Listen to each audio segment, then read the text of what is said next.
My name is Mark R. LePage, and you are listening to EntreArchitect Podcast, where each week I speak with inspiring, passionate people who share their knowledge and expertise, all to help you build a better business as a small firm entrepreneur architect. Today, we're talking about something every architect feels, but often struggles to explain. You can be busy, you can be fully booked, and you can be doing great work, yet you still feel like the numbers just don't add up. My guest today is Ashish Desai, CEO of Monograph, a platform used by thousands of architecture firms to build better understanding about their business and their business performance. Ashish brings a unique perspective from both the product and design industries. And today, we're digging into what separates firms that are thriving from those that are just getting by and what you can do about it. Ashish Desai, welcome to EntreArchitect Podcast. Thank you, Mark. Really excited to be here and dig into this topic. Oh, it's great to have you here. This will be fun and enlightening. Let's start where we always start here, origin story. So go back as far as you want to go back, Ashish, and share your story to where you started, what inspired you to get to where you are today.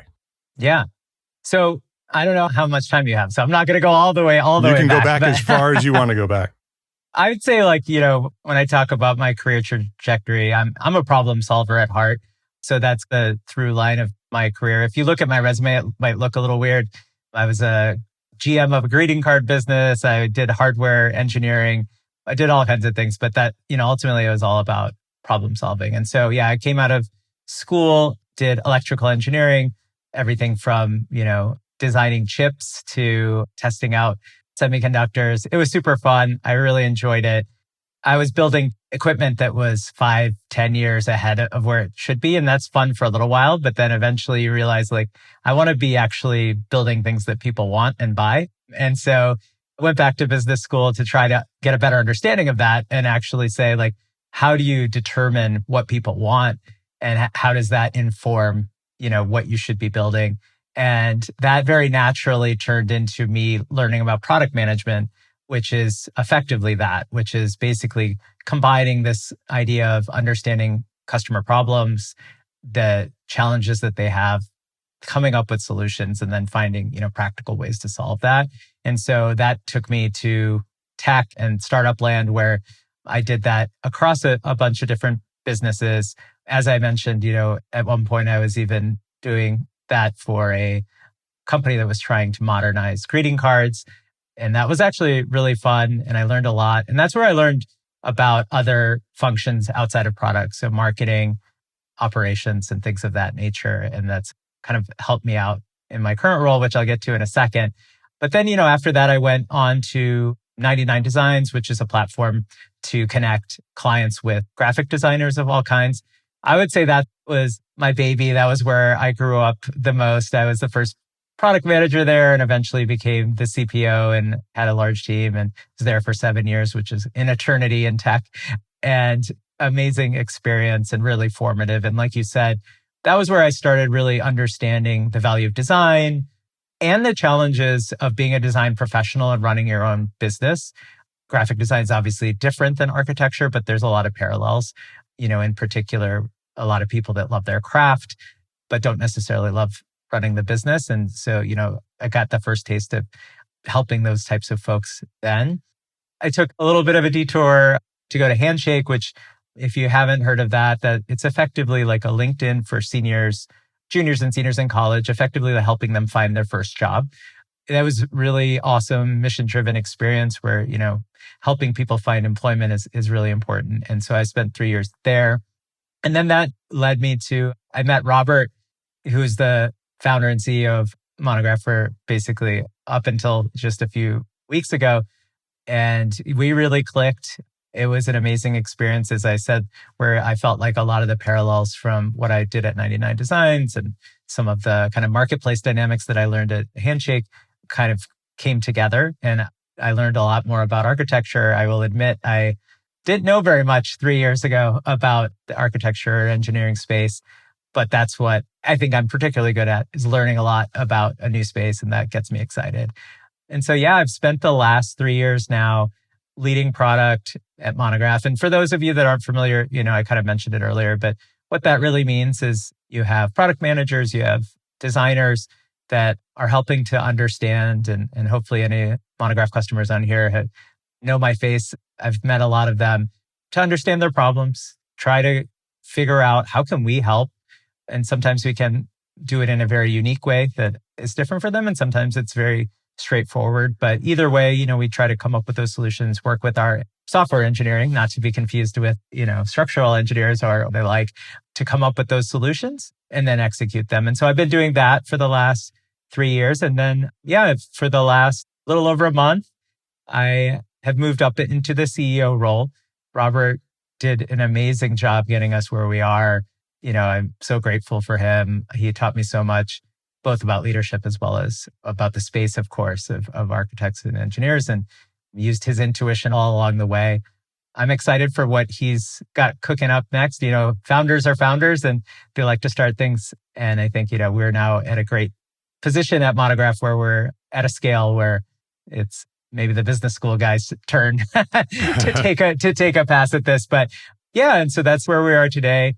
We have over 2,000 customers. We're hopefully going to now dive in pretty soon to the insights that we're able to derive from them, because we do run most of their business. So we can also help both them, but then help others with insights that we can provide for them.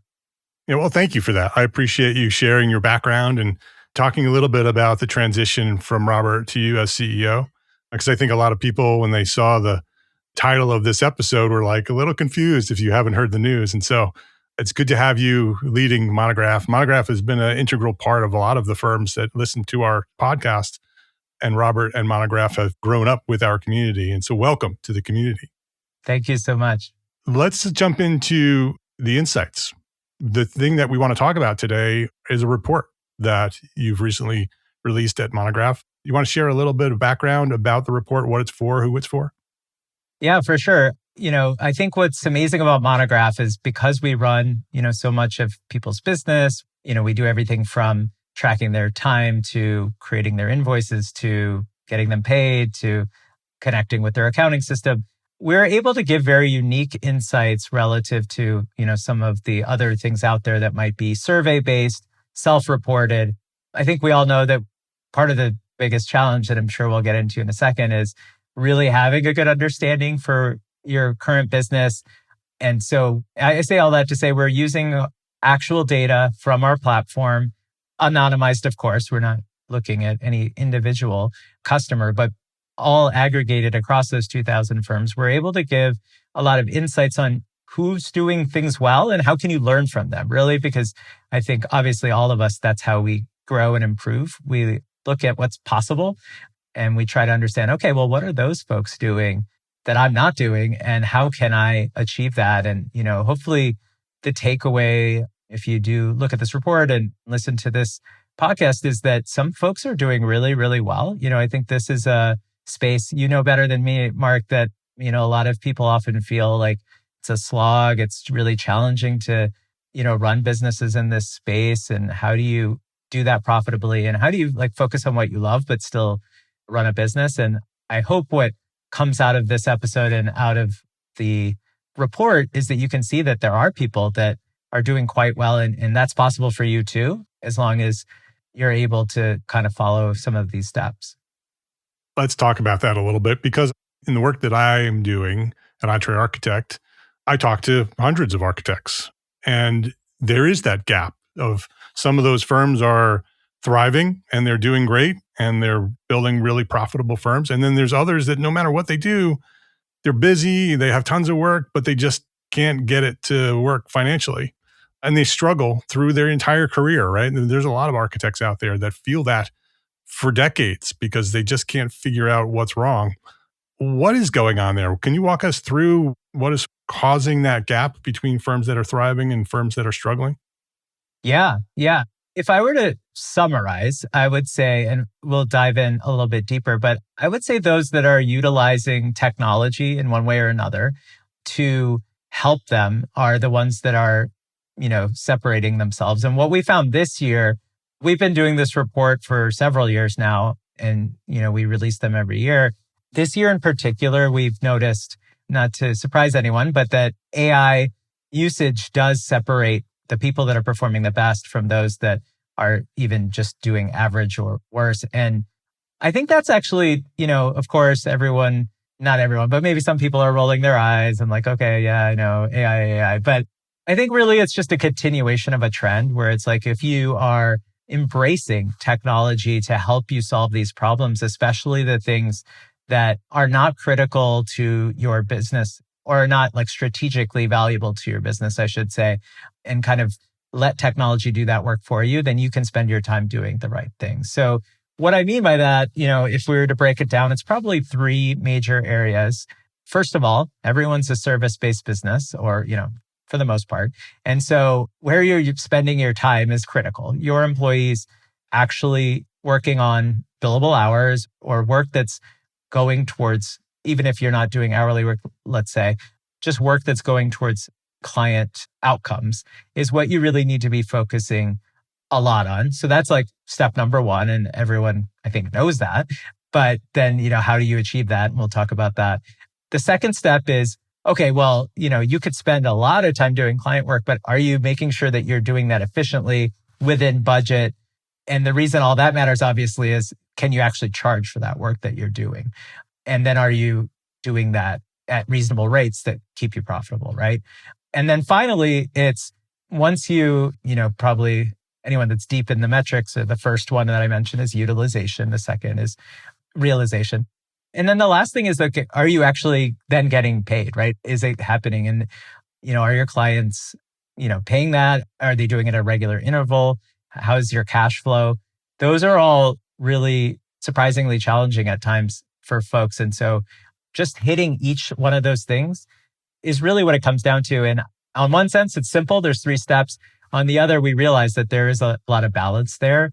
And so, the number one thing I'd say, like from the very beginning, is the folks that are actually have the insights and can see this are already at an advantage, right? So if you're doing this without dedicated technology of some sort to help you, i.e., if you're just have a bunch of spreadsheets to track all this stuff, right, you're really going to struggle to balance all these 3 things. And so that's number one. And then, we can start getting into the stats, I'm sure. But if you use technology and then on top of that, if you use AI, we're seeing proof that is going to really separate you from the pack.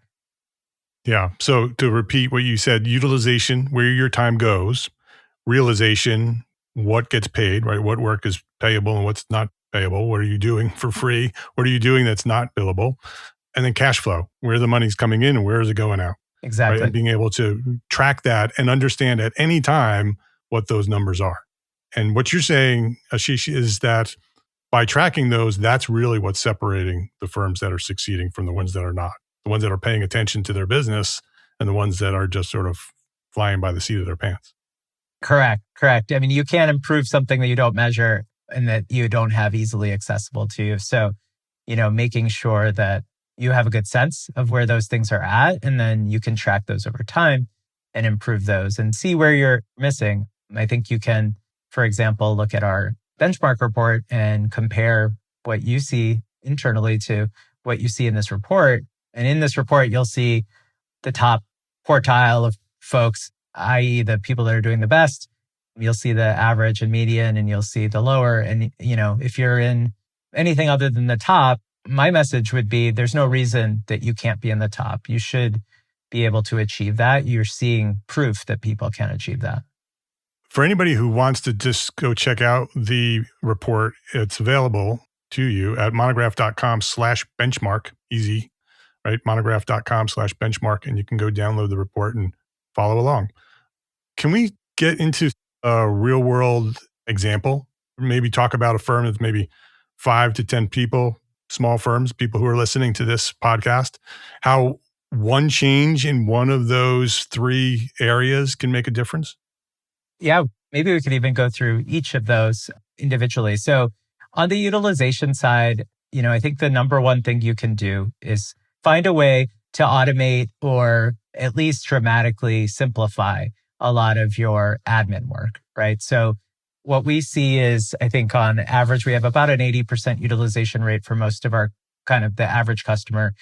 And those with AI, I will say, actually in this particular case, they have around the same. But what we find is the ones like certain roles where you really want to get that closer to 100% because they shouldn't be doing a lot of admin work. That's where we saw a lot of gains for those of our firms that use AI. They're having their most expensive roles. You want those people not spending a lot of time with admin work. And what is that admin work? Creating invoices, trying to understand where people are spending their time doing staffing work and resourcing. Ideally, a lot of that can be, like I said, if not completely automated, at least very close to that. And so then you're having most of your folks spend all of their time doing work that actually matters. And so then on the second front, realization, how do you make sure that happens?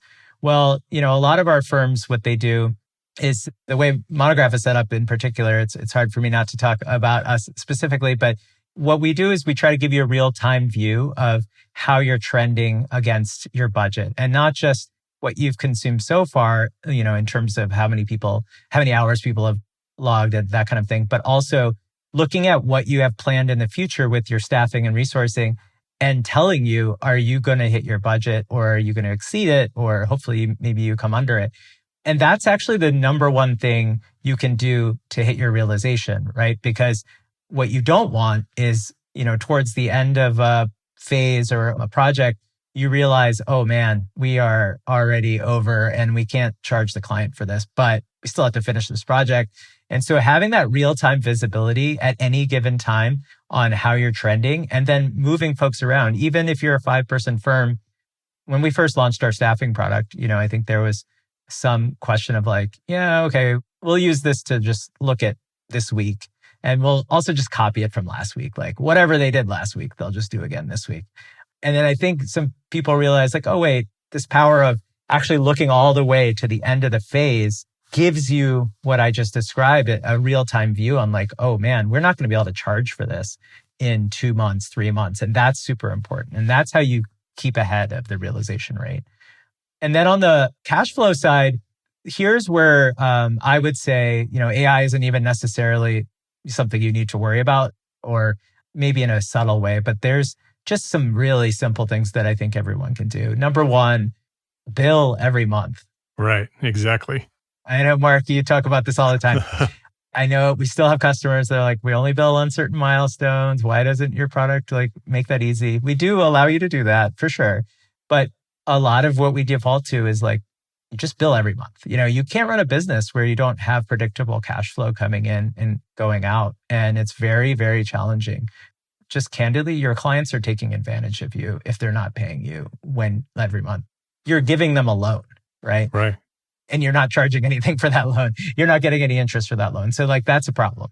And so bill every month, number one. If there's one thing you take away from this, just do that. And then, make your payments easy. One of our customers said it best. I think it was at AIA, and he was just telling us, he was like, it's so nice that with Monograph, we just charge our clients and they can pay the same way they pay for everything else, right? There's nothing unique about architecture and engineering. There's no reason that you can't take credit cards or you can't take a ACH, and don't pass those fees on. I know that it feels like, I agree. Those fees, they eat into you, and I can get into the math. You got an MBA on here, so I'll do it in a second. But, just if you were in their shoes and you saw this, like we agreed to a number and now you're adding these things on top, they're not going to pay that way. And then if they don't pay that way, what's going to happen? Well, 5% of the invoices on Monograph that don't have electronic payment, they just never get paid. And so I'm sorry, right away, you just lost 5% of your business. And so you're worried about a 3% credit card fee, that's already a 2% win. Right. Right. Exactly. And so that's even in the worst case. Now, most of the time, you're not paying 3% because there's a mix of different payment methods and all that kind of stuff. And again, I don't want to bore you here, but I could talk about this for a long time. But there's that. There's the fact that, when you make this easy, you get paid a lot faster. So back to what I was saying earlier, the longer it takes to get paid, you are effectively giving out loans. You are effectively getting charged interest. You just don't realize it. it's not as obvious. And so these fees that you're concerned about, they can't be thought of in a vacuum. They're a trade-off. They're a trade-off to get paid quickly. On Monograph, if you send out an invoice with payment enabled, the median time to get paid, like money in your bank account, is 8 days. And if you don't do that, it's 6 weeks or something of that nature, right? So it's a huge difference and that adds up. And so those are the types of things on the cash flow perspective that you can really do. And of course, you can do other things like late fees and encourage folks. But from our experience, the main thing is just make it really easy and make it really regular. Those monthly invoices, besides getting paid more regularly, it's just a cadence and something that your clients get used to. Okay, yep, this is that monthly bill. I'll just pay it, And then one last thing I'd say on the monthly that also has a benefit is each invoice generally is for a smaller amount. And that also makes it a little bit easier for people to get paid. They don't get that sticker shock. They are like, oh, okay, yep, this is that monthly fee. And so then it just makes the whole process a lot smoother. Yeah, the transaction fees are something that architects struggle with so much because they think that they're losing 3%. But in reality, the credit card, everybody wants to pay by credit card, right? You want to pay by credit card. I want to pay by credit card. I want to pay the bill fast, right? If I have to write a check or I have to do some other way of paying, which is ridiculous that I'm writing a check, it's going to take forever. And the 3% is literally just a business expense. You have to just have a different mindset on what that fee is. It's not coming out of your profit. It's a cost of doing business. And by like what Ashish is saying is that by using credit cards and ACH, it makes getting paid faster. And now you have the money to do the work that you need to do rather than spending 2 or 3 weeks chasing that bill, getting that paid, all of the time involved with having to follow up with them, all the stress that's involved with following up with them. Just get paid as fast as you can get paid. That should be your goal. Couldn't have said it better myself. Yep, that's exactly right. Yeah, we didn't even talk about all the following up, Yeah, there's a tremendous amount of time involved in that. The accounting work to tie that check for probably the slightly wrong amount to your correct invoice in your accounting system. All of that stuff is so painful and none of that is necessary if you just do the easy thing. Yeah, and takes away from the time of doing the things that you really love to do. Let's take a quick break to say thank you to our sponsors for their support of this episode. This episode of EntreArchitect Podcast is supported by WeCollabify, one of our trusted allied partners. As this community has grown over the years, one thing has become very clear to me. The partners we choose matter. Allied partners are not sponsors. They're not advertisers. They are organizations that we've taken the time to get to know, to work alongside, and to trust. They understand the real pressures of practice and the responsibility that comes with leading a small firm. WeCollabify earned that trust by helping small firm owners address a challenge that sits at the center of long-term firm health, building capacity in a way that supports people, not just projects. Their insourcing model brings skilled design, BIM, and technical professionals directly into your team. They work in your time zone, inside your systems, and part of your day-to-day workflow. That integration allows firms to add capacity when it's needed, scale with intention, and grow without sacrificing culture, leadership focus, or quality of life. If you're thinking beyond short-term fixes and focused on building a firm that lasts, I encourage you. Go learn why WeCollabify is one of our trusted allied partners. Visit WeCollabify.com/EntreArchitect to learn more. That's WeCollabify.com/EntreArchitect. Gain lessons learned and credits earned with Arcademy, ARCAT's continuing education program. Listen to popular episodes of the Detailed Podcast and earn AIA-approved HSW credits. Yes, you heard that right, HSW credits for episodes of Detailed Podcast. Listen to an episode, check out the learning objectives, and use what you've learned while listening to take the course. The program is free, it's simple, and can be found at arcat.com under the Resources tab. Or just go to arcat.com/arcademy. That's arcat.com/arcatemy. That's arcat.com/Arcademy. Please visit our sponsors today and thank them. Thank them for supporting you, the EntreArchitect community. You talked earlier a lot about AI and how AI can make firms more efficient. Can you talk a little bit more about that? Where is AI making the biggest difference right now in architecture firms? Yeah, great question. So, and I'm going to just pull up some numbers because I don't have them memorized. Yeah, no problem. Yeah, so what we found is our firms that are actively using AI are generating $20K more per employee. So the headline number we didn't talk about so much earlier, but the way that we at Monograph think of measuring like your overall efficiency as a company in this space is revenue per employee, because that kind of encapsulates all of the things that we just talked about. You need to be efficient, you need to be able to charge that revenue, and obviously you need to get that money in the door. So, I think revenue per employee encapsulates all that. And so we're seeing that the AI cohort is actually doing $20K per employee more, and that's about 11% improvement, and which is obviously fairly significant. Yeah, real money. We'll pay those credit card fees, no problem. Exactly. Yes, correct. And I will say that they actually are spending a little bit more too. So about 5K more. And that's not directly from AI, but there probably is a little bit more adjustment happening there. But even if that is how it will be forever, that's still a 15K overall improvement in profitability. And so, I think that's quite clear. And where we see that kind of, I mentioned on utilization, on an overall standpoint, we don't see a huge difference there. But what we do see is your operations staff actually being able to go from 74% utilization to 84%. So that's real numbers. And as I mentioned earlier, people like engineers or, for BIM and CAD work, like those folks are getting well above 95% versus maybe even 90%. And, that might sound small, but that's actually a pretty big deal. In terms of realization, that's where we're seeing the AI firms get basically 100% realization rate. So that's pretty impressive, right? And then even in these top cohorts, we're seeing them get 115% in our kind of like top quartile group versus 107%. I know I'm throwing a bunch of numbers here, and part of that is because, my team told me I got to hit these numbers, but also you can download, if you're playing along and you downloaded earlier when I said you can be reading along, but you can still do that. Yeah. /benchmark. Thank you.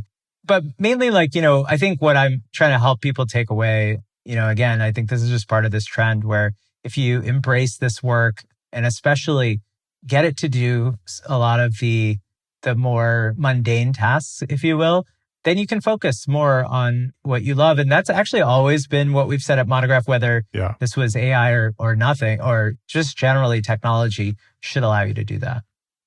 So you're talking about using AI to make your firm the most efficient it can be, right? Instead of doing things manually or the long way, or using software that doesn't use AI and just takes a lot longer. If you can cut down an hour's worth of work and make it a 5-minute process or an automated process where you're, like you said, 100%, right? It's automatically doing it without you involved at all. Yep. That's where we're getting advantage on AI. So many architects are resisting AI, and we're not even talking about AI in design here at all. No. We're talking about administrative AI. Correct. Just making your business more efficient. And so I agree that we should all be looking at ways to be more efficient. And we've been doing that forever, right? It's not just AI makes this a new thing. We've always tried to make our firms more efficient. It's just that now AI allows us to do that much more effectively. And there's software that you can use to do that. You have ChatGPT and Claude, where you can create agents now that are really easy to create and do some of those things. And so there's lots of ways to do that, right? There are applications and software that will do it, but you can build your own small little software and small little routines that do things automatically for you. And it's not hard to do. Yeah, agreed. And I realized I'm the product guy and I haven't really talked about specific things that you could do, but what we've seen both within Monograph where we're building these things, but also just in general, as I've talked to customers, things like creating proposals, very time consuming, answering RFPs, obviously creating invoices. And that, again, that may not be AI really, but just make sure you're using technology to kind of generate those quickly and, from the data that it already has on where you've spent your time. Like those types of things go a long way. Creating invoices, creating proposals. These are things that are very time consuming, and not to say they're low value, but they are very important. But they're also, it's not necessary for you to be spending a lot of, your time, your thinking on them, because in a lot of cases you have examples of before. Some of the more subtle ones might be things like knowing what you should charge for a project, what your rate should be, things of that nature. It's really important that you're reevaluating that on a regular basis. Obviously we all know about inflation. My strong recommendation would be understand how profitable you are in your projects. Obviously you shouldn't be continuing on and doing another project the same way you did the last one if you didn't make money on it. And, unfortunately, in a lot of cases, it's hard for people to even know the answer to that question. And so I would highly recommend feeling very comfortable on where are you making money? What are you doing well? And, again, technology and AI both can help you a lot on what should I charge? Where should we go from here?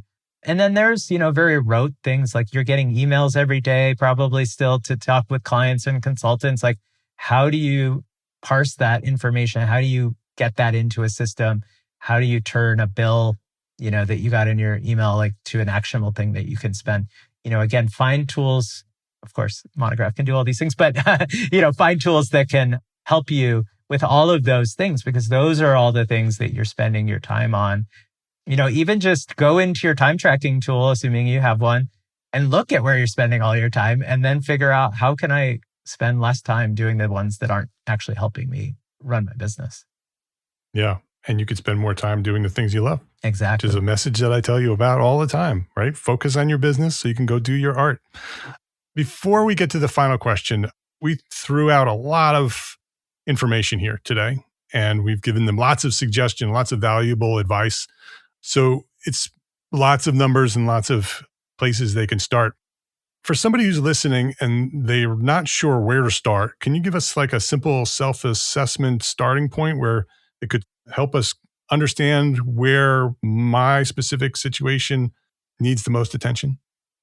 Yeah, for sure. I would start actually with what I hope would be the simplest metric, as I mentioned. And you don't need any tools, or hopefully you don't need any tools to figure this out, is just your revenue per employee per year.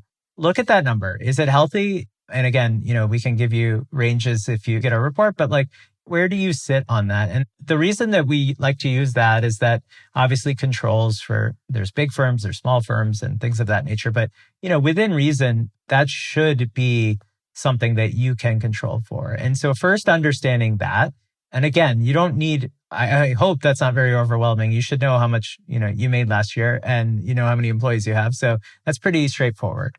Then, getting into the nuances of, like I said, I would probably look at those three buckets: the utilization, the realization, and your general cash flow, and just get a sense of how you stack up against those. And then just kind of work your way down. Like, okay, these two look great. This one, not so much. Then maybe this is where I should be focusing. And I understand that, it can feel intimidating. So I would just, start with that top level number and like, hey, if it's healthy, I'm not saying don't do anything, but then you're like, okay, good. I have a good understanding where we're at. Maybe we can optimize and improve, but we're not in a dire situation. Or if it's like, oh, this is quite low, then let's keep digging to try to figure out why. And yeah, that's where I'd start. Very, very helpful.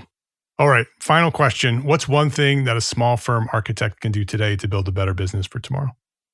I mean, I think we've probably covered this ad nauseum at this point, but like I would really encourage everyone to feel like they have a good sense of the key levers of their business. And by that, I mean these metrics that we've been talking about. So if you don't have a way that you're comfortable with to have this information on a regular basis, of course, a real-time basis with a tool like Monograph is ideal, but even just something where you feel confident that I can look at this on a regular basis and understand where I'm at. Because again, if you don't know where you're at, you can't improve. You can't have a sense of where things are going. And it's easy to get caught up in the day-to-day, but I think it's really helpful. And again, I hope that it doesn't require, I think some of these steps are very simple and don't require a lot of work to figure out where you're at.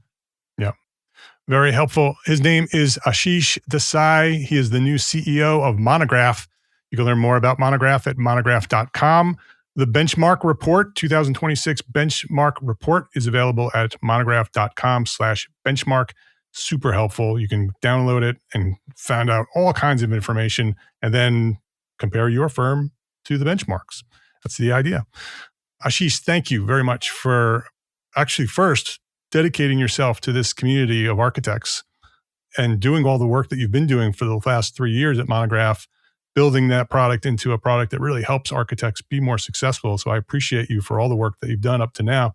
It'll be interesting to see where you take Monograph from here as CEO. So thank you for your leadership, and thanks for coming by here and sharing some really valuable information at EntreArchitect Podcast. Thanks, Mark, and thanks for all you do to help educate. I know we're very aligned in what we're trying to do here, so really appreciate that, and thank you for having me on. You're welcome. If you enjoyed this episode of EntreArchitect Podcast, please share a link with a friend, because that's how we've continued to grow and serve thousands more small firm architects just like you. Thank you to our sponsors for this episode. Links to the sponsors and all the resources we discussed today, they are all available in the show notes for this episode at entrearchitect.com/podcast. EntreArchitect is a proud member of the Gable Media Network. It's the multimedia network moving the architecture, engineering, and construction industries forward through the power of storytelling. You can earn AIA continuing education credits by listening to select episodes of this podcast and many others at gablemedia.com/members. And if you are a small firm architect, listen up. Join us today at EntreArchitect Network. It's the worldwide community for entrepreneur architects. We've been around since 2012, and our basic level is now free to join. Yes, you can join EntreArchitect Network for free. And that gives you access to valuable business resources and our global community of architects. And you can upgrade anytime for live coaching, AIA-approved training, and mastermind support. So visit entrearchitect.com to learn more and to get started. My name is Mark R. LePage. Thank you for listening to the EntreArchitect Podcast. Love, learn, share.